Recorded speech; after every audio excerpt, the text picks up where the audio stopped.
Well, it's Saturday night, and it's about 9:25 here in Maryland on the beautiful shores of the Chesapeake Bay, just outside of Baltimore and Washington D.C. And we're going to talk. What we're going to talk about. Make sure I got it. What we're going to talk about tonight is the sanctions. What I think about them. I'll give you some philosophical thoughts on the sanctions and what I think is going to happen. Maybe a couple of different scenarios of what could happen. So let's chat.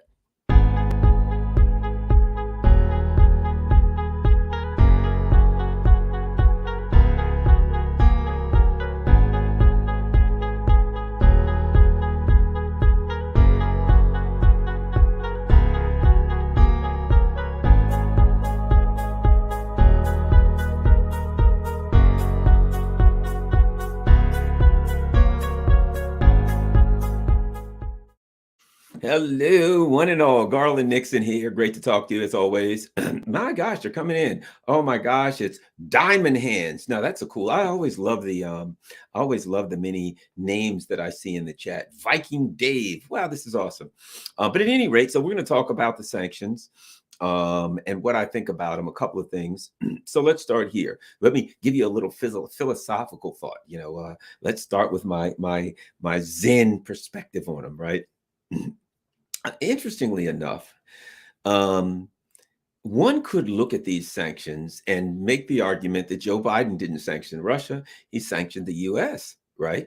That the sanctions that the Europeans didn't sanction Russia, they sanctioned Europe because Europe's going to get hit harder than Russia. I think Russia's going to get hit. But the argument that I will make is this: in order to survive something like that, in order to deal with hard times as a nation, the question is, do you produce certain things that are necessary? Can you produce your own energy? Can you produce your own food? Right? Those are two big things, energy and food. Europe doesn't do very well on either one of those. One could argue France, yeah, and France has a lot of nuclear energy, but still they got to have diesel, and there are a lot of diesel vehicles in Europe. So bottom line is, as a whole, Europe will what I think takes the worst of this. I think the Russians, clearly, they've been through hard times before. And I think the Russian population, if you look at the numbers overall, supports this, and they're ready to take a punch. They're ready to take a punch. It's a big difference. If there's a fight, right, and you're set and you're ready and you're mentally and emotionally prepared, somebody comes at you and they're like, I'm going to beat you up. And you're like, square. Okay, look, I don't want any trouble. Of course, martial arts, I don't want any trouble. Sir, stay back. You're going to put your hands out. I don't want any trouble. That allows you to, to manipulate your hands and to defend yourself.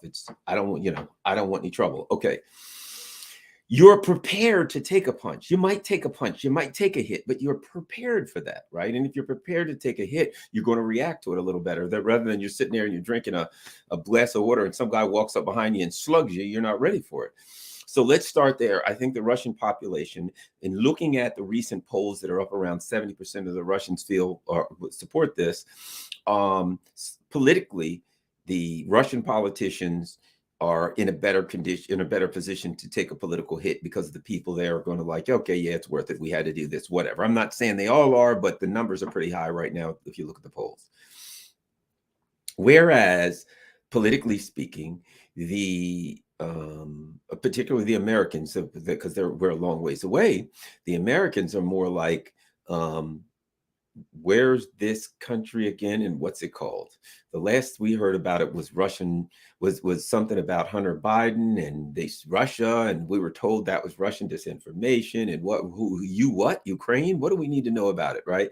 So I think a lot of Americans are not ready. They're not prepared. They don't understand it. So they have to be convinced. Hey, guess what? There's this country called Ukraine.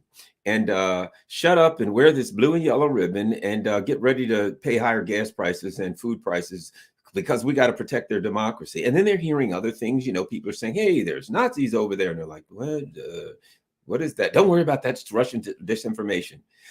So the reality is Americans as a whole have to be convinced that it's in their interest for them to pay all of these higher prices and for them to suffer for some country halfway across the world that most of them had never barely heard of and knew nothing about prior to the last few weeks. Politically speaking, people taking a hit for that, man, after a couple weeks, right off the bat, people aren't happy about it. But after a week, after a month, and if it starts to get worse, and if gas goes up to $6 again, people are going to lose their minds here. They're going to forget Ukraine. We don't care. We don't want to hear about it. Do something to fix these prices. And our elite ruling class can't.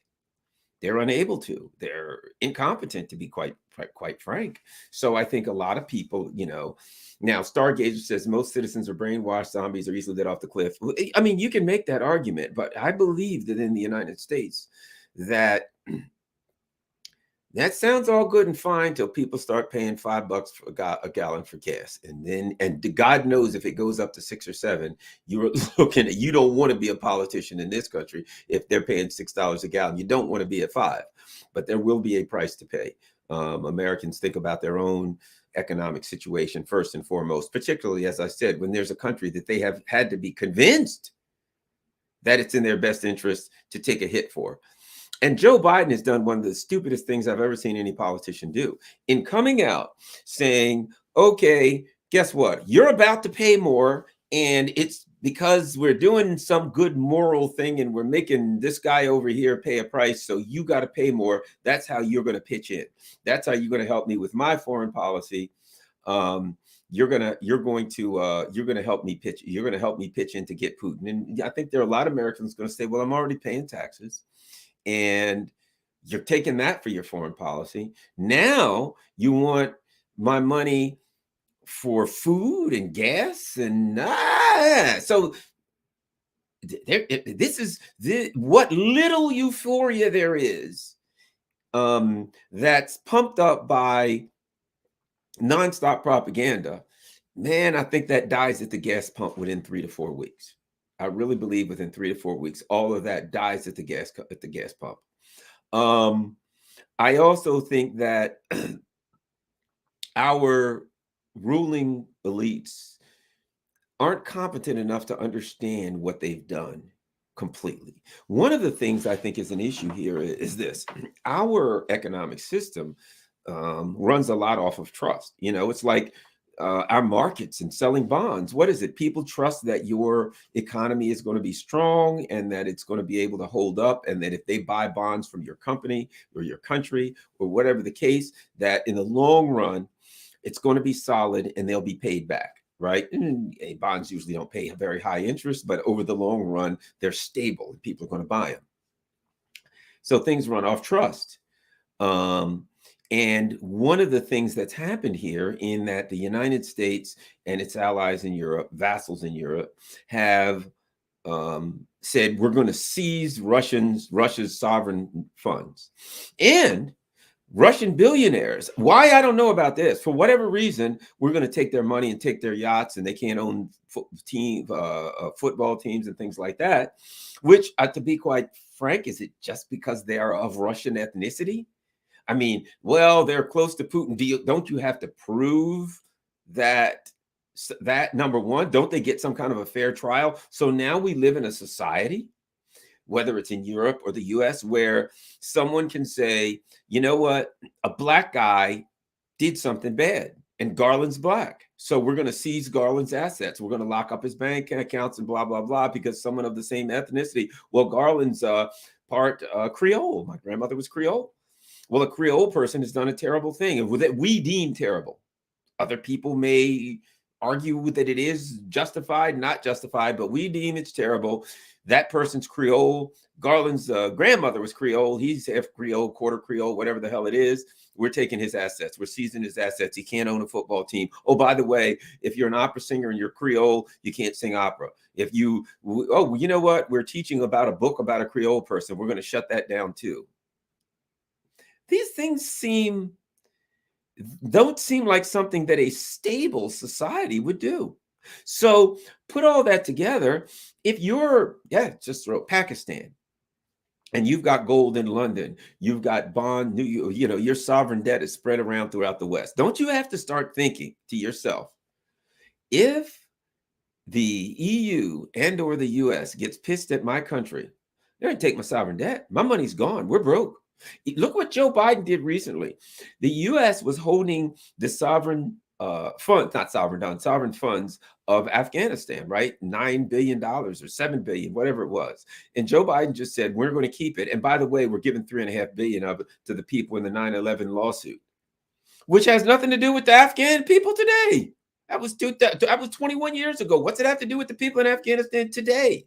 And 16 of the 19 hijackers were Saudis. Are you going to take the Saudi money? No, you're going to take the Afghans' money. So it doesn't even make sense. But what it does is it says to people throughout the world, the banking system in the EU, the banking system in the US, in the West, is not trustworthy. You know, a bank is supposed to be outside of politics. It is an agreement. Here, I'm going to let you hold this $1 million. And you tell me we have an agreement, a contract, that when I come to you and say, I want my $1 million back, you'll give it to me. And maybe you'll pay me interest at whatever our agreement is, whatever the interest rate is. And you're going to take that money, my $1 million, and couple it with all the rest of the money, and you're going to make investments, and you're going to make a profit off of that. You're going to buy and sell and all kinds of things. That is the contract that we have. But if suddenly you're angry with me politically and you say, I'm seizing your assets, I'm not giving it back to you, then you're violating that contract. And actually, I believe that this is a violation of international law because I think a nation's sovereign debt has a sovereign immunity. But what we're seeing is because of politics, they don't care. So right now, if you are a nation or a wealthy person, you're a wealthy Pakistani, don't you have to be concerned that in the event that the United States gets angry at Pakistan, you're a Pakistani, they're going to seize your assets. You'd be better off to bring them home as best you can. Your banking system and your money may not be as stable as it is in the West, but you know you can get it. You might have to spread it around a little bit in a few other countries that aren't Western. Maybe you try to put it in China or India, wherever, but you got to think to yourself, these people aren't stable. Everything's political. They may take some of my money. So I think that one of the things that these sanctions are doing is sending a message to the entire world that the Western banking system is part of the political power machine of the US empire. And if you are putting your money in the Western financial system, it is not safe, and the people there will not honor the traditional contract that says, when I come for my money, you'll give it to me. And in return, I let you hold that money and use it to invest it. And I understand that you're investing, and that's risky, and you could lose it all and your bank could go out of business. And I'm in a world of trust, world of hurt. But I trust that you will keep the contract with my money. I think there will be great flight of finances from the West. And I would be, if I was a person who had, millions and millions of dollars in the Bank of London, I'd be getting it the hell out of there as quick as I could and trying to find a place to park it. Maybe, one of these places like the island of Jersey or the, wherever. I'd try to get it the hell out of there. Maybe even put it in the East somewhere. Maybe try to spread it out a little bit. Because I wouldn't trust you guys. I wouldn't trust that, you're going to keep my money. And that's wherein in the long run, I don't think the US realizes what they've done. Now I'm reading some other interesting things, and that is that Russia's passed a law in the Duma that they're going to start allowing people to buy and sell gold. They're talking about a gold-backed ruble. Wouldn't that be interesting? Wouldn't it be interesting if China and Russia decided to come up with a gold-backed currency? And one of the reasons, couple those two things together. The US has sent a message to the world, and the EU has sent a message to the world that says, you can't trust us to hold your money, right? And then China and Russia come up with a gold-backed currency. So the gold, if you buy that currency, what do you know? You know that even if it can't crash because there's gold behind it. So that no matter what happens with that currency, you're not really going to lose your money. It's backed by gold. It's not backed by magic like the Western currencies are. It's not your typical fiat currency, gold backed. So now people, even me, would have to be thinking, I want some of that, man. That's where I want to put my money. They couldn't stop selling it. The value of it would go through the roof and it could tank the dollar. What happens if Russia says we're going to sell gold? We're going to sell our oil in silver and gold, right? So there are some cards that could be played. Now, I will say this. Russia and China, people think that, well, they'll just crush the Western system. Not really, for this reason. They still sell a lot of stuff to the West, even now. Oil and gas, the West can't, Europe, a lot of places still got to have it, got to have the oil and gas from Russia. So you don't want to kill the cash cow. So they're not going to wipe out the West because they sell a lot of stuff to them and they don't want to destroy their customer base. So they're not just going to say, ha, ha, ha, we'll fix you guys, we'll put you out of business. That's their customer base. They need a healthy customer base in the West. So, it's not as simple as it looks. However, their customer base, they may have to bail them out and save them because their customer base is trying to commit suicide. Now, I also think this. JP Morgan and Goldman Sachs are dealing very much now in Russian sovereign debt and in Russian finances, and they're advertising it. I think that they believe very strongly that these sanctions are eventually going to be over and that Russia's finances value will go back up. And I just think if Goldman Sachs and JP Morgan believes it, it's probably true. It's probably going to happen. And I also think that how long can Russia and the US continue with these sanctions? Can the US and Europe continue with these sanctions? Because they're going to take some heat.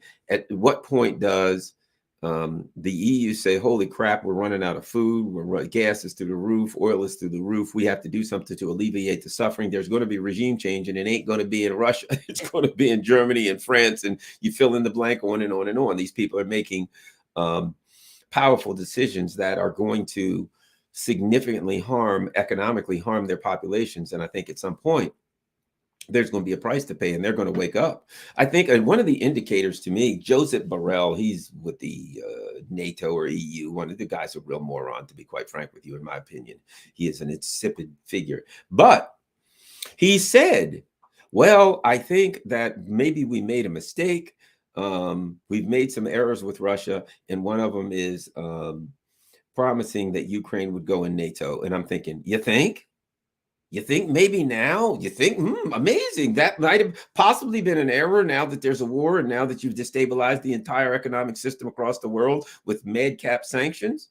Now you look in the mirror and say, perhaps in hindsight, we shouldn't have done that. Knowing that in 2008, Russia made it clear that they would never, ever, ever accept Ukraine and Georgia going into NATO, that was a red line. They told you that repeatedly, red line. They recently said, you're not respecting our red lines. They recently sent you something in writing that said, you sons of bitches, they ain't going in there, and we want it in writing that you ain't going to put them in there. Right?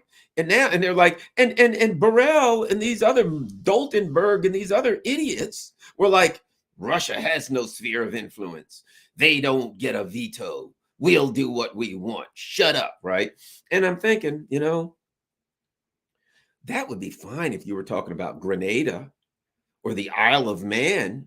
You're talking about the Russians. They got a pretty powerful military. You may say they don't have a sphere of influence, but as long as they have what's considered the second most powerful military in the world, if they choose to exert their power, they can create a sphere of influence. So we had NATO, a country that was militarily unable to prevent Russia from doing whatever the hell it wanted to do, telling Russia, their big brother militarily, right next to them, you have to listen to us. You're going to do what we tell you to do. And at some point, Russia exercised their veto with tanks. They exercised their veto, and they didn't exercise it on paper. They exercised it with tanks and missiles and armored personnel carriers. I'm not saying I oppose war. I'm not saying I'm in favor of the invasion. I'm against the invasion. I'm just trying to tell you what happened here. The idea that you've got this powerful military on your border saying, you guys are creeping up to my border, you better back off. Back up off me. And you're like, shut up. You'll do what we tell you to do, and that'll be it. And they're like, you're not respecting my red lines. I'm warning you. This ain't going to turn out well for shut up. You will do what we tell you to do and nothing more. And they're like, okay, well, in that case, maybe I can show you better than I can tell you. That's the way it comes across to me. That's the way it came across to me. And the whole time I'm looking at it, and I'm thinking, these people are idiots. You're ordering a military that's far more powerful than yours to do something that you can't make them do. Your mouth is writing a check your body can't cash. And Russia, sadly and unfortunately for the Ukrainian people, punched their card. They punched their ticket, and Russia punched their ticket. Now they're looking like idiots. And now they're sanctioning their own people. You know, I could say this. I remember thinking to myself, wait a minute, where was the sanctions when NATO attacked Serbia and created Kosovo out of the blue? Where was the sanctions when NATO attacked Libya, attacked Afghanistan, attacked Iraq with the coalition? And I went on and on and on. Right now, the bombing of Yemen. Right now, the occupation of Syria by the U.S. military, illegal. Where the bombings in Somalia, in the Sudan? Where are the sanctions for all of that? But Russia's got to be sanctioned. Where are the war crimes? But Russia's going to be held responsible for war crimes. And then I thought to myself, one could argue that these are the sanctions. One could argue that the U.S. and Europe is finally facing the sanctions that it has coming back to it for all the dirt that it did. That Joe Biden has finally said, you know, we've done a lot of dirt. It's like a person who does something terrible and it's always on their conscience, and they punish themselves for it. And they just keep punishing themselves. Their whole life they punish themselves unknowingly. And deep down inside, they feel like they don't deserve any happiness. And because they know in their heart they did something really, really terrible at a young age, you know, killed somebody, raped somebody, whatever the heck, right? And they're racked with guilt, and they really ruin their lives for the rest of their life, and they self-sabotage any happiness, right? So they punish themselves. Well, that's kind of what Joe Biden's doing. He is self-sabotaging. He is punishing himself. He's punishing the U.S. So finally, I ain't happy about it because I live in the U.S. and I just went to the gas tank and gas pump, and oh my God. But finally, the world is sanctioning the U.S. and sanctioning the EU for the crimes in Yugoslavia, for the crimes in Middle East and Africa, and on and on and on. And finally, the sanctions are coming, but these idiots are the ones that are levying sanctions against themselves and punishing themselves for the dirt that they did. Maybe it's self-sabotage. Maybe it's the universe saying, yeah, you sons of bitches, thought you weren't going to get any sanctions. Watch this.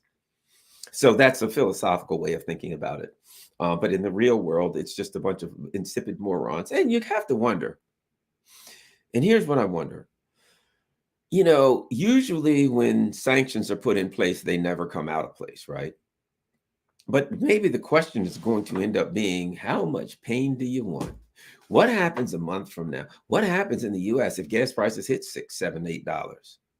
If the instability goes up, I mean, the food prices are already going through the roof. What happens if we start going into going into a significant recession, and the market starts crashing? Well, the market ain't going to crash because they'll just print money. But really, the economic indicators start tanking, and I mean tanking, to show that we're heading for something really, really ugly. Do they just hold on to these sanctions and say, oh, don't worry about it, we're all going to have a barrel with suspenders on like the old cartoons? You may not have food. You may not be able to afford a roof over your stinking heads, and, you know, maybe a bean soup every now and then for your family.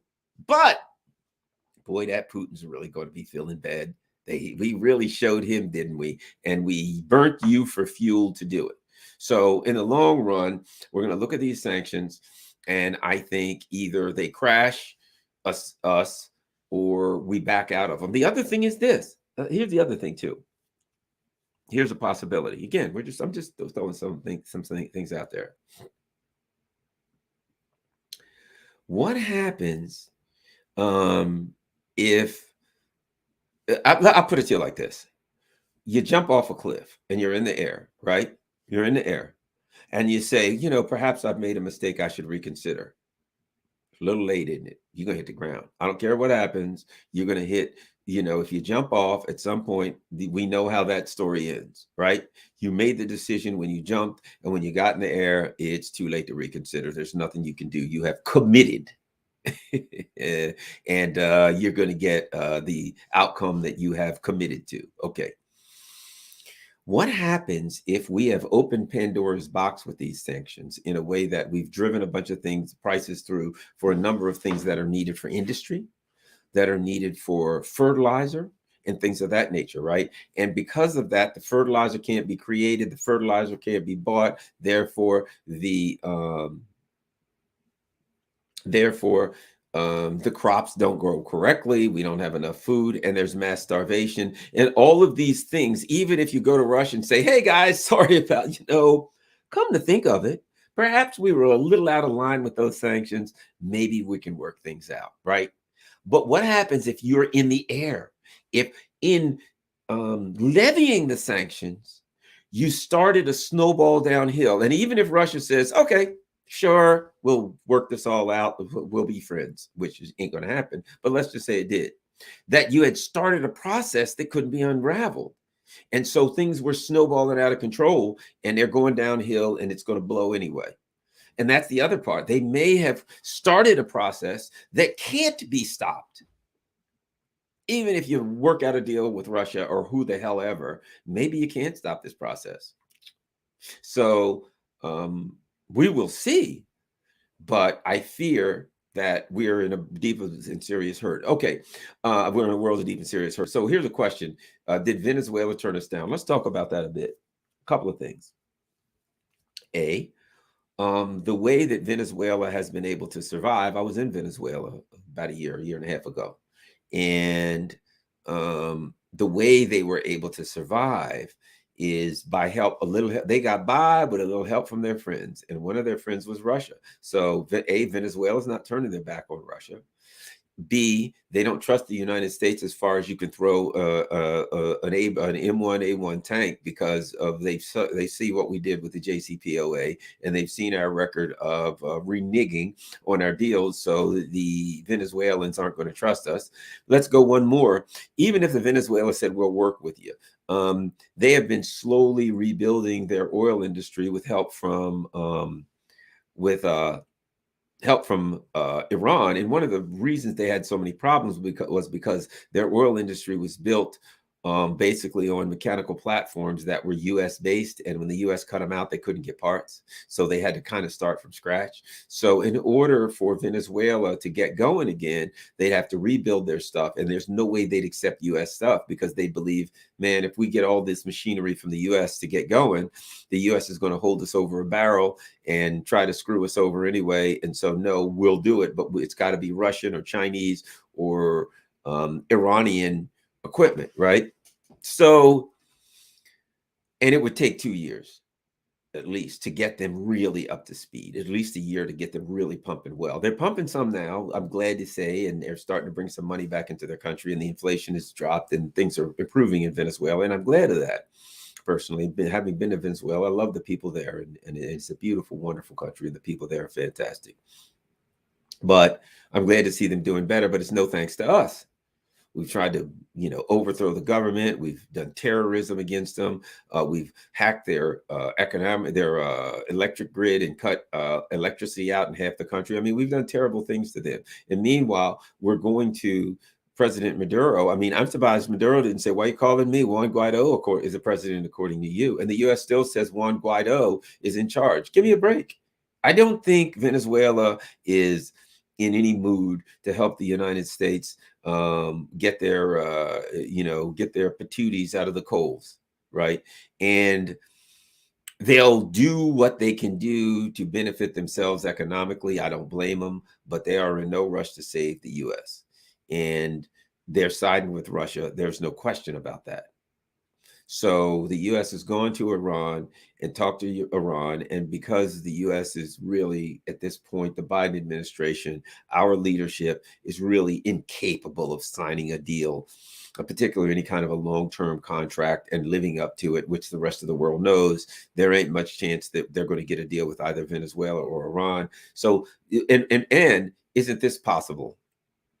They are, if I know that, they know that maybe some of this was posturing to try to stabilize the market, to go over there and pretend like they were doing something to work on the market in an attempt to stabilize it. Because if in fact the Biden administration really thought that they could go to Venezuela after all the dirt that they've done to Venezuela and go to Iran after everything they've done, if they really thought they could just march in there and get a deal, an easy deal, well, then they're more incompetent than I thought they were. And believe me, I think they're incompetent. So we shall see what works with that. But I think they get nowhere with Iran and Venezuela. And I don't think Iran needs them. I have heard that what Iran was doing was still pumping oil, and that Iran had like 70 million barrels of oil on the side that they were storing. And they were still selling oil pretty well. Going to, China needs oil. Venezuela and Iran sells it to them. That immediately after this crisis started, all 70 million got sold. Under the table, people were still buying. There were a lot of people still buying Iranian oil, and the proof of that is apparently the U.S., while we're supposed to be negotiating with Iran, sees some Iranian oil going somewhere. So the bottom line is this: their oil is being sold and it's moving around. So do they really need this? The only thing it would do is put them back on the white market instead of the black market, or the gray market, as it were, and they could get a higher price. But they're selling their oil, they're making money, they're okay right now. I think that the question I have is how it affects the U.S. Because right now you got a bunch of friggin' idiots going around with yellow buttons on, and blue and yellow ribbons around their little stinking mailboxes and stupid stuff like that. And they're, Colbert and these other idiots are on TV. Yes, it may cost us. I mean, he's a multimillionaire, so what would he care? It may cost me more money to fill the tank of my limousine, but that's just something I'm willing to take to stick it to Putin. Now, logically speaking, might I throw this at you? We're doing something that will radically drive up the cost of oil and gas, energy and gas, where it will radically drive up the cost of wheat. It will radically drive up the cost of these various precious metals. Gee, what does Russia sell again? Oil, wheat, precious metals, all of the things that they sell, we're driving the prices through the roof. So the stuff is still being sold somewhat by them. And when they fully get back on the market, they're going to make a mint. They're having is Russia having some problems? Yes. There was a belief that the actions being taken would immediately collapse their economy. Well, that hasn't happened. They haven't. Russia's still. I have a friend who lives in Russia who I interview and keep in contact with at least weekly, and he tells me that the stores are stocked, that you can get, that there's inflation, but there was already some inflation, and that you can get whatever you want, any kind of food, meats and things like that, that things are going well there for them, that it's not, that it's okay. The only problem he's having is because his Visa card doesn't work, getting his pension money, but he's working on that now. So the reality is, Russia's a country that produces a lot of their own food and a lot of their own stuff because of sanctions. And I think if you think about it, if a country is 70% in favor of a particular military engagement, the politicians are sitting in a strong position. And if people can go to the store and they were prepared to take a hit, but they go to the store and the stores are still stocked with the foods that they need and the things that they need, and they can still continue to make it, they're going to make it through. So they're 70% behind it, but the U.S. is not going to be like that. Give us a couple months, give us some weeks, but give us a couple months, particularly as this stuff starts to go up, and it's going to hurt the economy. I mean, the things I like to do. I'm gonna be honest with you. The things I like to do kind of do take a lot of fuel. I have a boat, and filling a tank up on a boat will make me cry myself to sleep. I have an RV trailer that I tow. It's 30 feet long, right? And I'm towing it with a big old SUV. It ain't cheap to fill those things up, and it ain't cheap to tow these things. So the things I like to do, I'm a human being. I'm an American. Um, yeah, they say my carbon footprint ain't the shortest. So I'm just a regular old person. There's in this part of the country that I live in Maryland, living close to the water. I have a lot of friends with boats. A lot of friends with boats, right? So it's not unusual for a person to have a boat when you live right next to the Chesapeake Bay. Creeks. The county that I live in has more miles of shoreline than any other county in the state of Maryland. 1,400 miles of shoreline in Anne Arundel County alone. So trust me, a lot of boats, a lot of some Coop W said get a sailboat. I'm gonna have to get paddles. Are you kidding me? Even sailboats has a small engine. So at any rate, what happens now when people can't go boating or can barely afford to go boating? If it's $8 a gallon and you got a 100-gallon tank, when it was $3 a gallon, you could afford to go boating. Not that's $300, but you can go on a Saturday. Okay, you've decided that you bought, and you're not going to burn the whole tank. It's going to, like me, I'll fill my tank out. But a lot of times when I go boating, I putt around a little bit. I throw the anchor. I go fishing here or there. I'm not just going to go buzzing all over creation, right?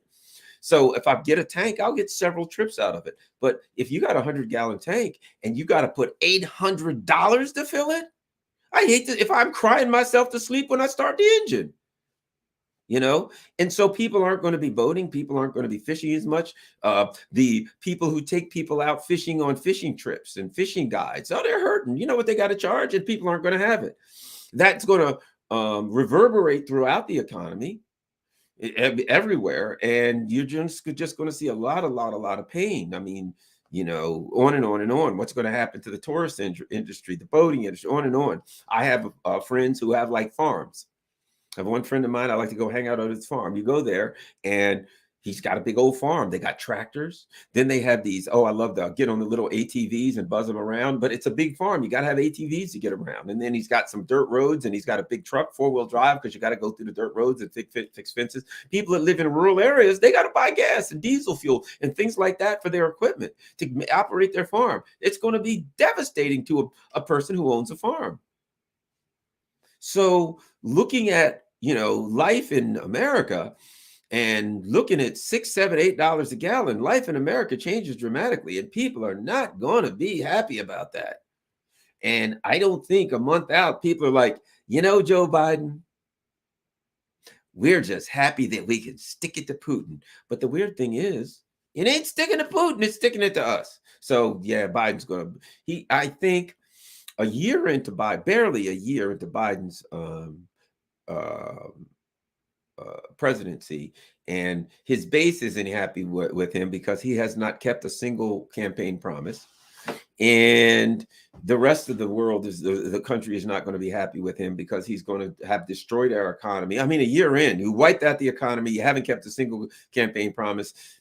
How could there be a worse president? And if you look at inflation through the economic indicators that were used in the 70s. People talk about stagflation, which is inflation at the same time you have recession. That is stagflation. That's what we had in the 70s for a number of reasons. Actually, believe it or not, people are like, oh, that was for the Middle East. A lot of that was brought about by the spending in Vietnam, believe it or not. But at any rate, that's what war does. But if you look at our inflation using the same parameters that you did at that time, it's just as bad. We're already back there. We're in stagflation now. And we just haven't hit a technical recession, which, let's face it, with this, we are on the border. The next quarter, I think we hit recession. But I forgot, but recession is a certain number, a low number, a certain amount of quarters in a row. But it ain't going to be pretty. So as the technocrats, the Jen Psaki's and the Joe Bidens and the Victoria Nulands and all these brilliant people, tell us, get ready to take a hit. So we're all going to stick it to Putin. And we're like, but you're rich and we ain't. I don't think that's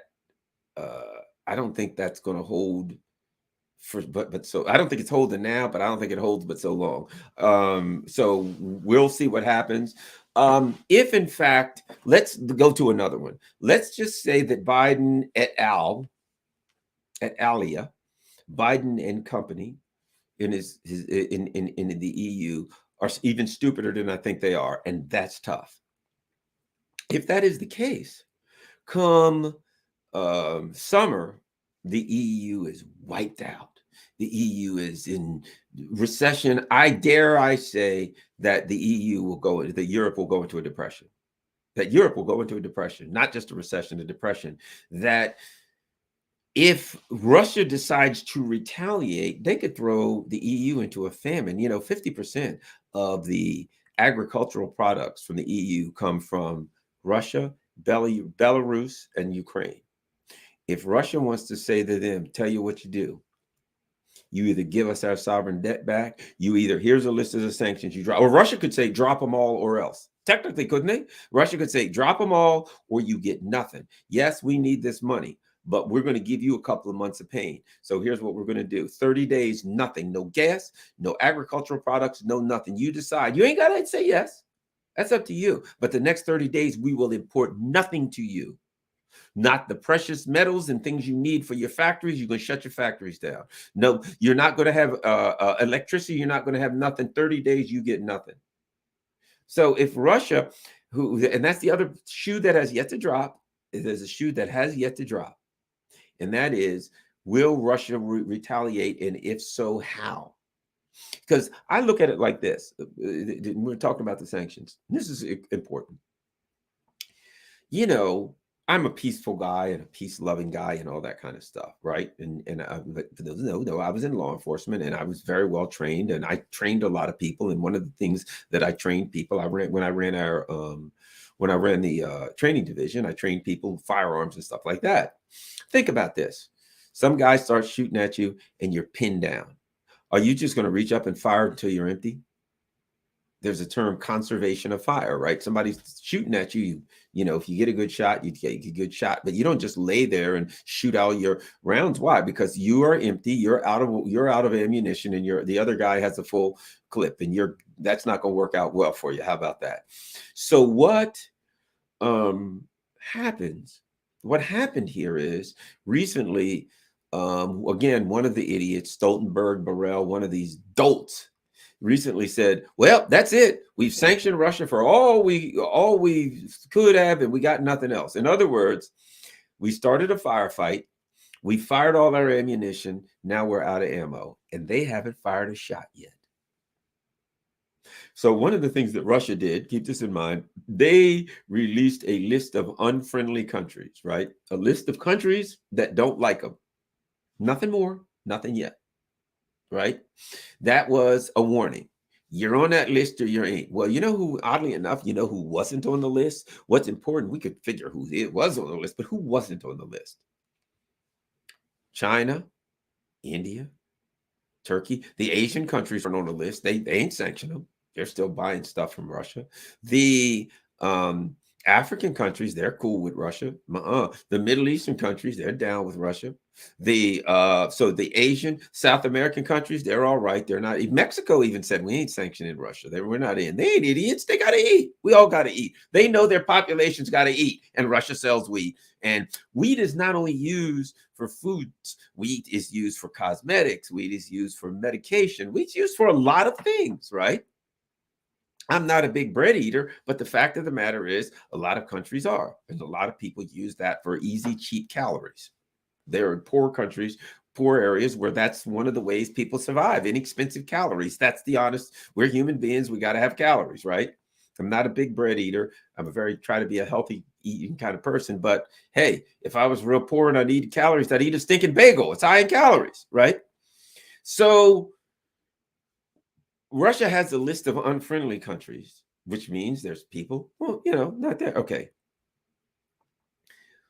What happens if Russia fires back at the list of unfriendly countries and says, now you fired a full clip.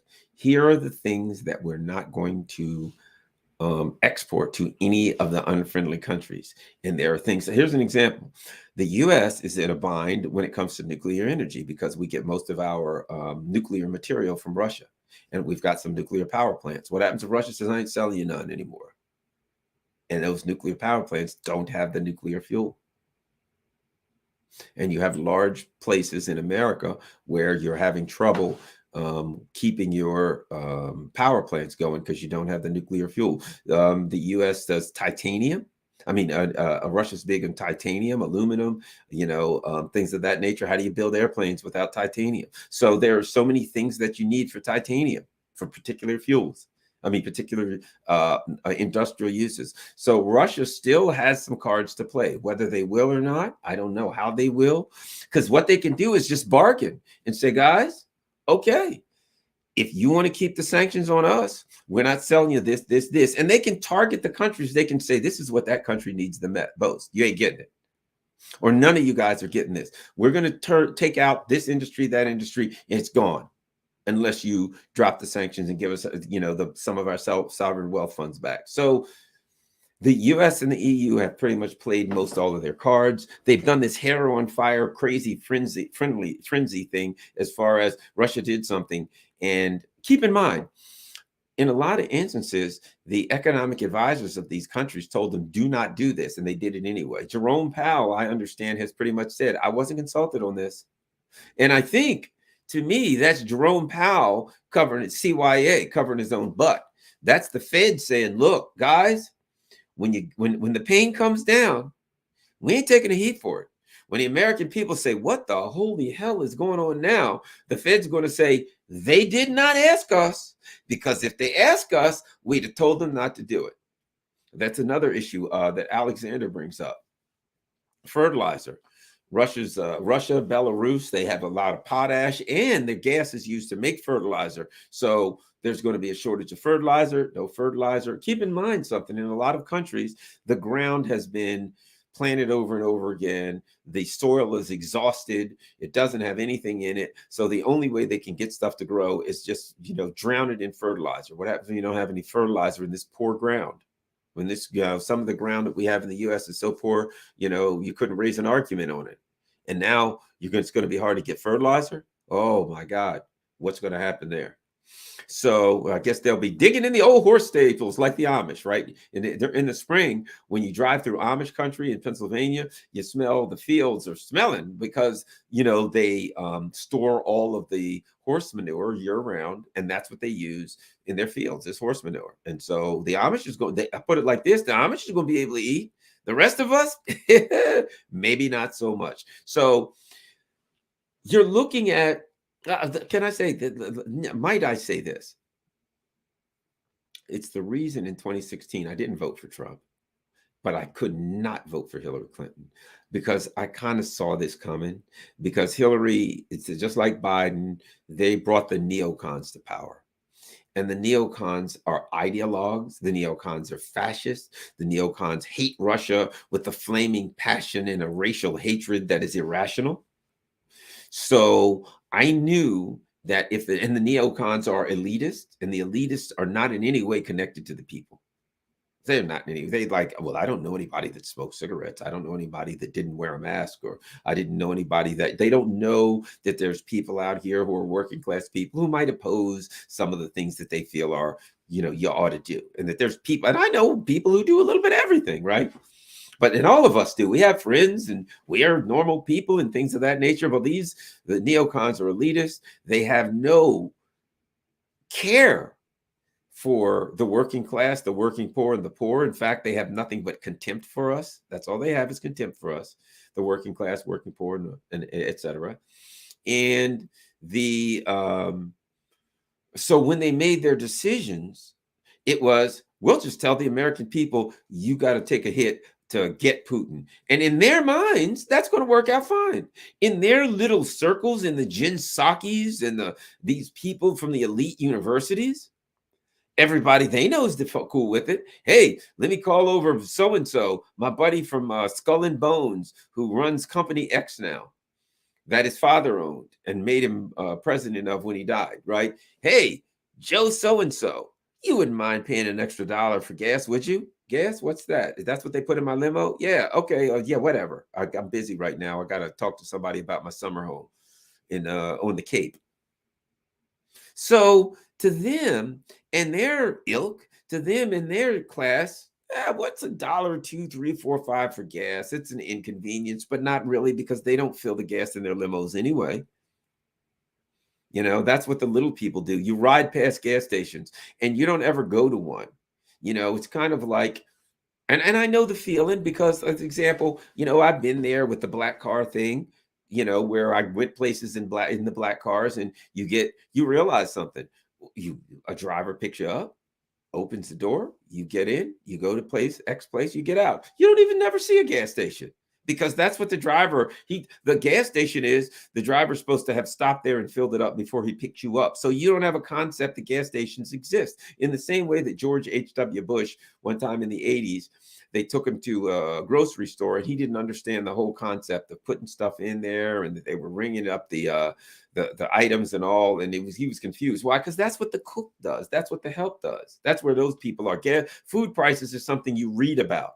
Gas is something that the littles do to put in their little old beat up vehicles that ride by you, that you look out the window and like, ooh, don't get too close. So they don't have a concept of us. They are the elite, like the French elite in the French parliament, in the French nobility, the ones that end up with their heads chopped off in guillotines. That's who these people are. They're not. The funny thing about is the Biden people, the woke Nazis, the elitists, the ultra liberals, I call them, right? Here's the problem with them. They're not politicians. They are not politicians. They are elitists. They believe they're nobility. Right. But they're not politicians. They don't understand. These people haven't been trained in politics. The people who are in the State Department have not been trained in diplomacy. When you look at some of these other countries, an example of Russia and China, they're more conventional, conservative, old school kind of countries. So the people in their diplomatic corps have had to work their way up. The people in the diplomatic corps in Russia or China were diplomats with, they worked for the equivalent of their foreign ministry when they were young, and they had experience and they got a background in that, and they worked their way up. And by the time they get to be a diplomat, they're an experienced diplomat. They've been trained in that field, right? That's the way things used to be in the United States. That's the way things used to be in England. Don't get me wrong. We were still empires, and I don't agree with what they did. But now that ain't what they got. They got somebody who's an ideologue who agrees with him, who went to the right university. To Anthony Blinken, his job for the last 20 years was Joe Biden's kind of assistant schmuck. He carried Joe Biden's coat. What does this guy know about diplomacy? Nothing. That's why they don't practice diplomacy, because they have no idea what the hell it is. So we've got the most incompetent boobs that you could imagine in all phases of leadership at this country. It's a kakistocracy, wherein the most corrupt and the least competent people run a society, a kakistocracy. That's what we have now. Look at Joe Biden. Look at Kamala Harris. Have you seen any of those videos of Kamala Harris? To me, I will be honest with you, Kamala Harris to me is nothing more than the Democrats' answer to Sarah Palin. I met Sarah Palin at Fox News before. Sarah Palin here's what she was. She was a middle-aged woman. She was very beautiful, very pretty woman, charismatic person, but she just didn't come across as too bright. She was not presidential material, right? If you listen to Kamala Harris, she's the same. Kamala Harris is a beautiful middle-aged woman, in my opinion. She's very pretty. I don't doubt that. She's a beautiful middle-aged woman. But my God, if you listen to her talk, she's got the IQ of a bag of ice. It's pathetic. She's not political leadership material, shall we say. But they've stuck her in there anyway. Why? Because she checks off the check marks. Well, she's a woman. She's of color. Whatever the hell of color means. She's this, she's that. But what check mark she doesn't check off is competency. And that's what you got with the Biden administration. That's where we are in America right now. That's the kind of leadership that we get. This is the country America gets that kind of leadership. It's pretty frightening. So to move on and kind of start to close down a little bit, we go one of two ways with these sanctions. If the Biden administration holds on to them, they bring our economy down and maybe destabilize the world's economic system. And if you're in Europe, one word: run. Run. Find a place, find some food, get the hell out, because your ass is grass.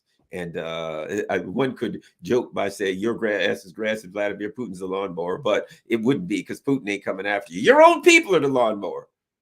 That's it. Your ass is grass and your leadership of the lawnmowers. There will be regime change, but it ain't going to be in Russia. There's going to be regime change here, in that the Biden people are going to get wiped out. There will be regime change all throughout Europe, in that as the people hit the streets, what little energy they have, because they'll be hungry. Hey, you want to protest today? Man, I just don't have it in me. I haven't eaten in 2 days. So I guess the politicians could look at it that way. The people will be starving and they'll be famine. They'll be far too weak to protest. But they ain't going to be too weak to vote your asses out. That's for sure. So there's going to be problems. There's going to be